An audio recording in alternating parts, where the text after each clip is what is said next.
வணக்கம். ஈரோடு மாவட்டம் கொடுமுடி அருகே நகப்பாளையம் என்ற பகுதியில் முருகேசன் என்ற ஒரு இளைஞர் தூக்கிட்டு தற்கொலை செய்து கொண்டார். அவர் தற்கொலை செய்து கொண்ட பிறகு அவரை பார்த்தபோது அங்கே இருந்த கடிதத்தினால் ஏற்பட்ட மிகப்பெரிய மாற்றம் தற்போது ஒரு பெரிய புரட்சியாக ஏற்பட்டுள்ளது.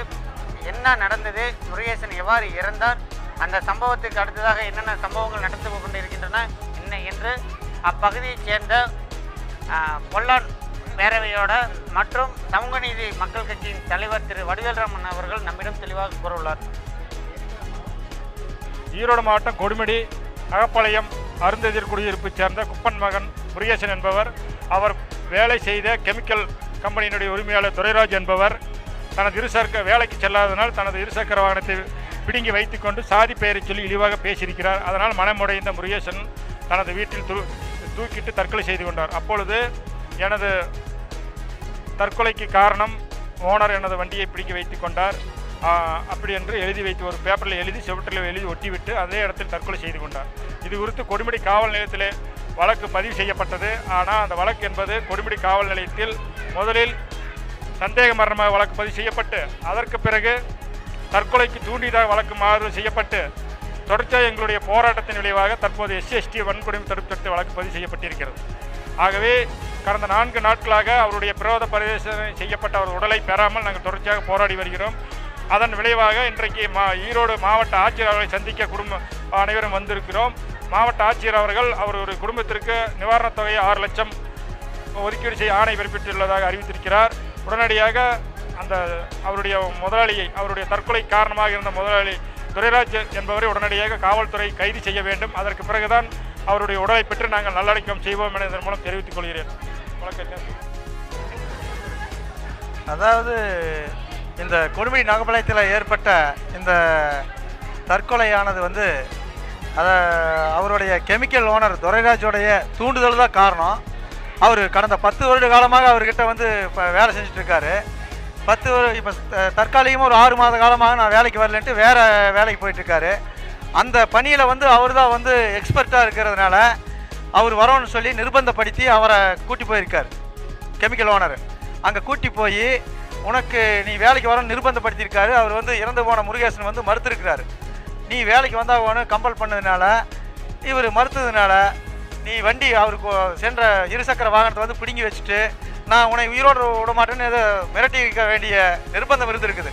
அதனால அவர் வீட்டுக்கு தான் மிரட்டப்பட்டதாகவும் இந்த நான் சாக போகிறேன், இந்த சாவுக்கு கெமிக்கல் ஓனர் தான் காரணம் அப்படின்னு சொல்லிட்டு சூசைட் நோட் ஒன்று எழுதி அந்த சோகத்தில் எழுதி வச்சுட்டு தற்கொலை செஞ்சுக்கிறார். இந்த தற்கொலை செஞ்சதை புகாராக நாங்கள் கொடுமுடி காவல் நிலையத்தில் புகார் கொடுக்குற போது அந்த கொடுமுடி காவல் நிலையத்தில் இருக்கிற அதிகாரி, அதாவது SSIன்னு சொல்லக்கூடிய அப்பாதுரை அவர்கள் வழக்கை முதல் விசாரணை செய்கிறாரு. அதில் சந்தேக மரணம் என்று ஒரு வழக்கு பதியப்படுகிறது. அந்த சந்தேக அந்த வழக்கை நாங்கள்லாம் அந்த வழக்கை மாற்றணும், இங்கே தற்கொலைக்கு தூண்டி இருக்கிறாரு, அதுபோக வன்கொடுமை தடுப்பு சட்டம் இவர் தாழ்த்தப்பட்டவருங்கிறனால வன்கொடுமை தடுப்பு சட்டம் அங்கே அட்ராக்ட் ஆகுது அப்படின்னு சொல்லிட்டு அதிகாரிகளை சந்திக்கிற போது அவங்க சந்தேக மரணம் என்று BNS 108ன்னு சொல்லக்கூடிய செக்ஷனில் ஆல்ட்ரு பண்ணுறாங்க. அதுக்கப்புறம் இந்த தாழ்த்தப்பட்டவருடைய உடைமையை இருசக்கர வாகனத்தை பிடுங்கிட்டு அவர் தற்கொலைக்கு தூண்டுவதனால SC/ST வன்கொடுமை தடுப்பு சட்டத்தில் 325 என்கிற நியூ அமெண்ட்மெண்ட் ஆக்ட் 2018 பிரகாரம் அந்த வழக்கு பதியப்படுறாங்க. இப்போது அந்த வழக்கு பதியப்பட்டாலுமே அந்த தற்கொலைக்கு தூண்டின கெமிக்கல் ஓனர் VP துரைராஜ் என்பவர் இன்னும் கைது செய்யப்படாமல் காவல்துறையோட மெத்தன போக்கில் 4 நாளாகி 5வது நாளாக பிரேதம் இன்னும் வாங்கப்படாமல் உள்ளது. அவருடைய உறவினர்கள் எல்லாம் அந்த குற்றவாளியை கைது செய்த பிறகுதான் அந்த பிரேதத்தை வாங்குவோம் என்ற நிலைப்பாட்டில் இன்று மாவட்ட நிர்வாகம் என்று சொல்லக்கூடிய மாவட்ட ஆட்சியாளரை சந்திக்க பொதுமக்கள் அனைவரும் வந்தோம். இங்கே மாவட்ட ஆட்சியாளரை சந்திக்கின்ற பொழுது மாவட்ட ஆட்சியாளர் வன்கொடுமை தடுப்பு சட்ட விதிகள் படி முதல் கட்ட நிவாரணமாக 6 லட்சம் ரூபாய் அந்த குடும்பத்திற்கு தருவதாகவும் அது திங்கட்கிழமை அந்த குடும்பத்திற்கு கிடைக்கும் என்றும் உத்தரவாதம் கொடுத்தார்கள். அது மட்டும் இல்லாமல் இந்த குற்றவாளியை கைது செய்வதற்காக 2 டீம் ஏற்பாடு செய்து அவர்களை தேடி வருவதாகவும் உடனடியாக கைது செய்வோம் என்று அவர்கள் இந்த பொதுமக்களிடத்திலே உறுதி கூறினார்கள். அவர்களுடைய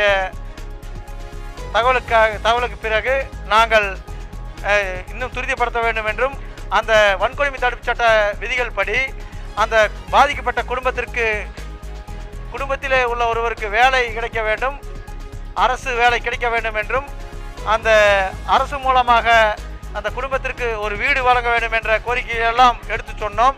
அதை செய்வதாக மாவட்ட நிர்வாகம் உறுதியளித்துள்ளார்கள். அந்த குற்றவாளியை கைது செய்தவுடன் அவருடைய பிரேதத்தை வாங்கி நல்லடக்கம் செய்வோம் என்று கூறிக்கொள்கிறோம். SC ST வழக்காக மாற்றி அதற்கான உரிய நிவாரணம் கொடுப்பதாகவும் அரசு தெரிவித்துள்ளார்கள். மேற்கொண்டு பாதிக்கப்பட்ட குடும்பத்திற்கு வேலை மற்றும் குடியிருப்புக்கு தேவையான பகுதிகளை ஏற்பாடு செய்து கொடுப்பதற்கான நடவடிக்கை மேற்கொள்ளப்படுவதாகவும் தெரிவித்துள்ளார்கள்.